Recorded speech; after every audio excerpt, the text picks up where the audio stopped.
Yo, this is Agni here. So, ito ngayon, pa-bike check tayo ni Jul. Sobrang basic na bike. So, meron tayo full Celt build, basic build. Sisimula tayo sa cockpit. Cockpit ko yung stock din ng Celt is, ano ba to? Fabrasa or whatever. Basta stock siya. Ang masasabi ko lang sa saddle na to, okay siya at first medyo masakit. Then, over time, medyo nagiging comfortable ka na. Punta tayo dito. Hindi na siya yung stock na ano natin, stem and bars.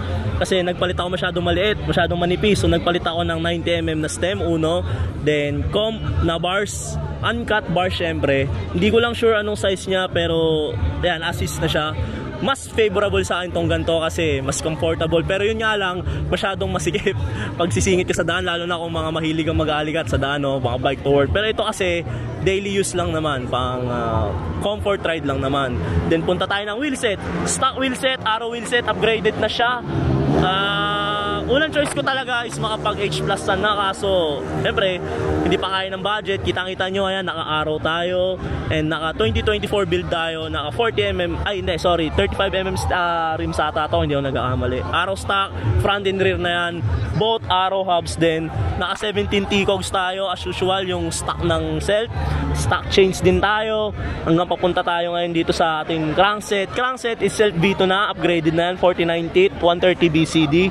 Naka 170mm tayo na crank arm length and naka piece pedals, and ito I'm not sure sa ano sa straps natin, basta kasama na siya. Ayun lang naman, sobrang basic build niya and kitang-kita nyo, one of the finest builds ng steel bikes dito sa Pilipinas. So kung may option ka na mag steel bike build, for sure maganda na ang Celt. Wala ka nang reklamo, no? Upgrade na lang kailangan mo. So Fort, wala din problema, nagamit ko na lahat-lahat. Nabagsak ko na sa gutter lahat-lahat, no? So masasabi ko lang, walang sisi sa Celt. Kung beginner bike, beginner fixed gear rider ka, beginner cyclist ka in general, gusto mo na medyo extreme, the same time budget friendly bike, doon na tayo sa Celt, no?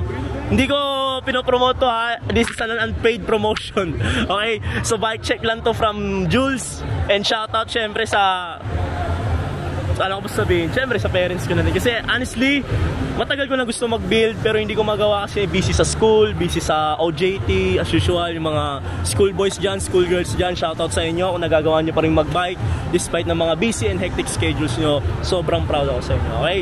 So, hoping na makapag-upgrade tayo soon, no? Hindi ko na sasabihin ko anong bala kong upgrade pero abangan nyo na lang.